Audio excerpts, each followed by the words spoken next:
Okay guys, today we're going to talk about hypergamy, and once again apologies for the audio. I'm going to try and use some voice filtering software. I'm actually going to get an arm, like a swing arm here for a microphone to make it a bit better quality. But for now, this is what we're going to do. So, hypergamy. I don't have any notes written, I'm just going to go off the cuff here. Now, hypergamy is interesting, and we didn't have the word hypergamy to define what exactly it was back in the day. But basically, the definition of hypergamy is women tend to date across and up, right? That's kind of like the generally accepted meta of what's going on right now. And to that, I disagree, which I will explain why. That's not actually what hypergamy is. Not in my experience anyway. My experience has been drastically different compared to what these red pillars kind of say. But I know exactly what they're trying to say is what I'm trying to get to here. So, basically they say, which is completely incorrect by the way, but they say, in order to get a woman and hold a woman, you need to be jacked, 6 figures, 6 foot tall, 6-figure income, 6-pack abs. And you know, it does a real disservice to men, in my opinion, that meta has been why can't I say that word? Perpetuated. It's a real disservice to men that meta has been perpetuated because, and here's exactly why that meta is perpetuated.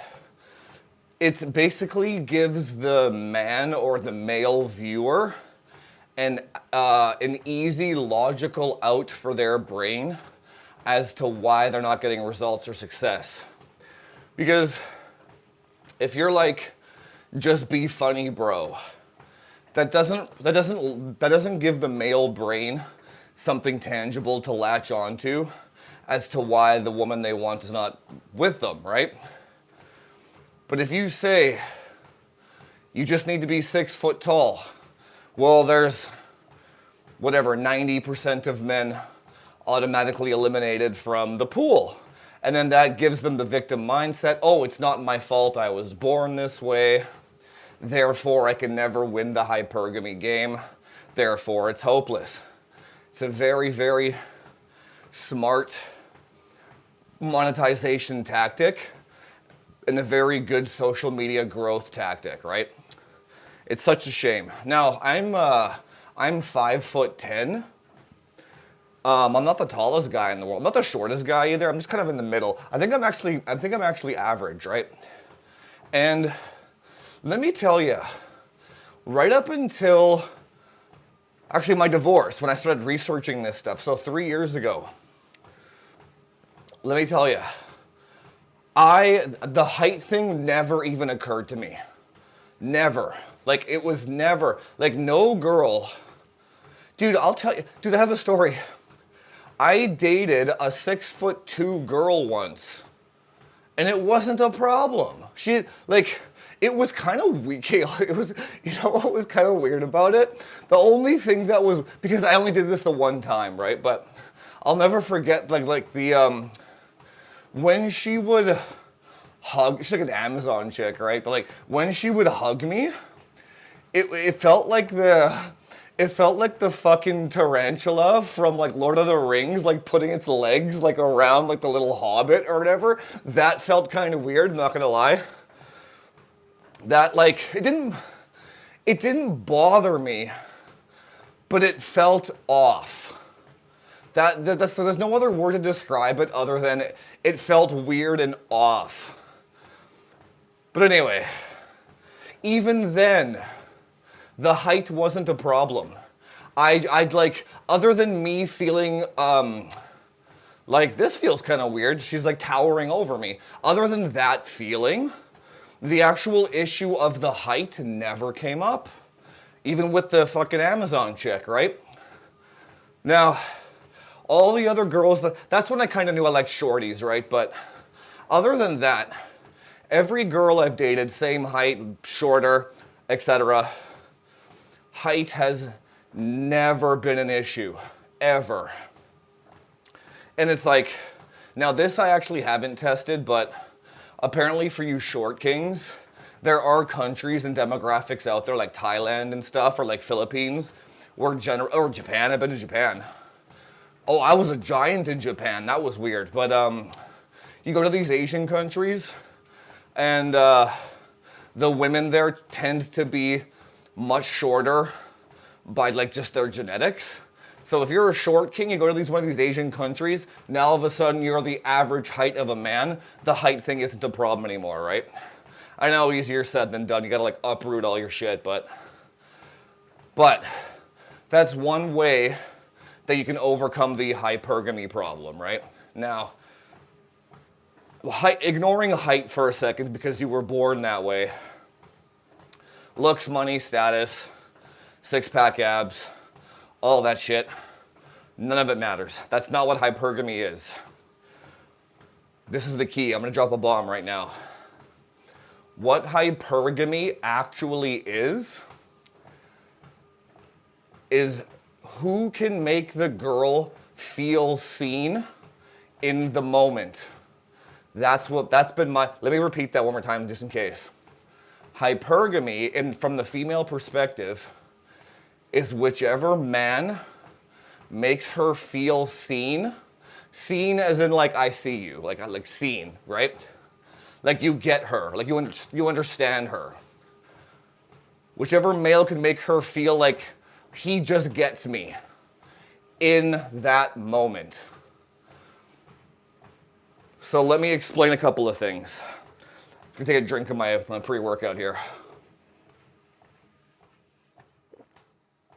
Let me explain a couple of things. This has been my experience.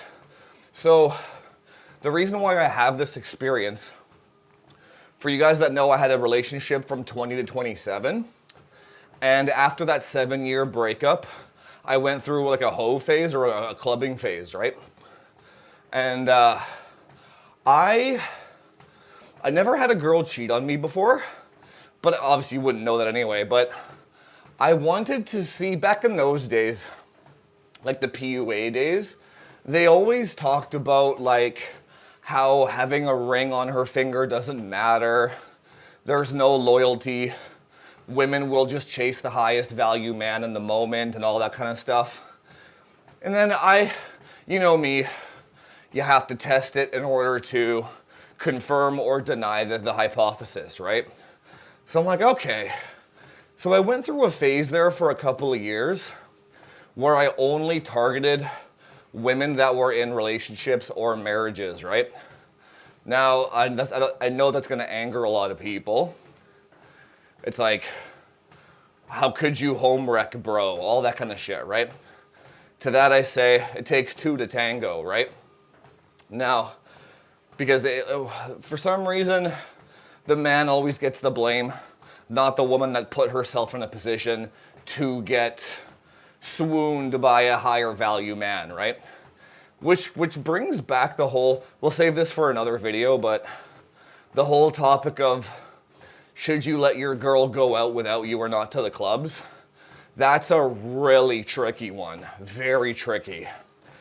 And I'll explain why in a second here. So during that phase where I was just going after chicks that were already taken, quote unquote, the results that I got and saw made me resent women for a long time. And then it really changes when you actually, it's one thing to talk, trust me, it's one thing to talk about it, but it's another for a girl to like sleep with you and then tell you that she had a boyfriend after the fact. Or a very common one that I got a lot was, I just broke up with my man. And then the translation of that was, I broke up with him less than 24 hours ago, and now I'm at the club. And I'll tell you a story. This one girl, she was a sweet girl too, but she had just lost a bunch of weight in her relationship. This girl was a one-night stand, but I'll never forget this one. And she lost a bunch of weight. She went out to the club with her gal pals, and one of my gal friends said, "Hey, this girl needs a date. Come hang out with us," right? Obviously, you know what that means, right? And then, so we actually had very good chemistry, hit it off, we danced, all that good stuff. Took her home, and then I haven't talked to her for about a week after that, and then a week later, the guy like found my Facebook page. He's like sending me DMs from like requests or whatever. He's like, "I'm gonna find you, I'm gonna kill you," and all this. I'm like, holy shit, right? I'm like, what the hell happened here? Later on, I found out that girl just broke up with her dude like 8 hours ago and already banged me like the next 8 hours. It's savage, dude. It's savage. It's like, they're like, technically they were broken up. It's brutal, dude. So anyway, I got so many more stories like that. We can do it, like, we do like a story time episode. But in that situation, what hypergamy was, I made her feel seen. That's it. So the biggest issue, so here's why kind of being a single guy is way easier. You know how they say relationships are game on hard mode? 100% true. So when you're in a relationship with a woman, it's very difficult to count. So, man, I got so much to talk about on this topic, but when you're in a relationship with a woman, you're on, maybe it wasn't like that back in the day, but it is now. Even my generation, like Gen or millennials, where you're on 24/7, like hypergamy mode, where at all times that woman you have to make your woman feel seen and heard and appreciated 24/7. Whereas the single guy that meets her out in a coffee shop or the club or the bar or whatever, what have you, he only needs to make her feel seen once. That's the biggest issue here. So how does a guy in a 4, 5, 6 year relationship, how can you maintain that frame over the long period of time when a guy that she just met gives her the butterflies and she feels seen, and now he only has to do it it's not calorically expensive or energetically expensive for the guy to do it the one time, but you trying to do it over the 5, 6 years, that will wear you down, dude. That will wear you the hell down. And these last couple of years, I've been experimenting with like ethical non-monogamy. Basically, that's just a fancy word for I'm not committing to one girl, period. And let me tell you, because you're not committing to one girl, because you're not monogamous with one female, the hypergamy part of it is like self-taken care of, because she kind of has anxiety about you having other women around. Therefore, you don't need to expend calories in trying to maintain her feeling seen. And you don't have to spend calories and energy constantly fighting the hypergamy battle in her head. It's not your head, by the way. That's the biggest thing. You have to like constantly be aware of like how your woman feels at all times. And if you slip up and she goes to the club, you have like a bad argument or whatever, she throws the dishes, who knows? She goes to the club with her girls, one guy makes her feel seen. Trust me, I speak from experience here. It's disgusting. It's actually disgusting. And it bothered me for a long time when I went through that phase, because it's like, I truly don't know how to fight that.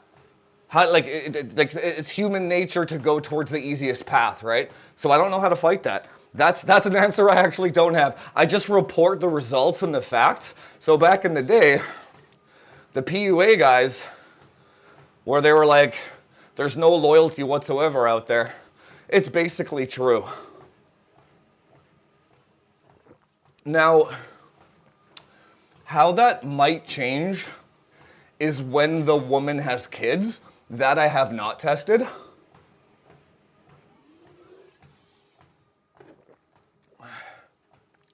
Maybe I just haven't encountered single moms at the club, but I haven't tested that. But they're probably home taking care of their kids. But what I think goes on there is,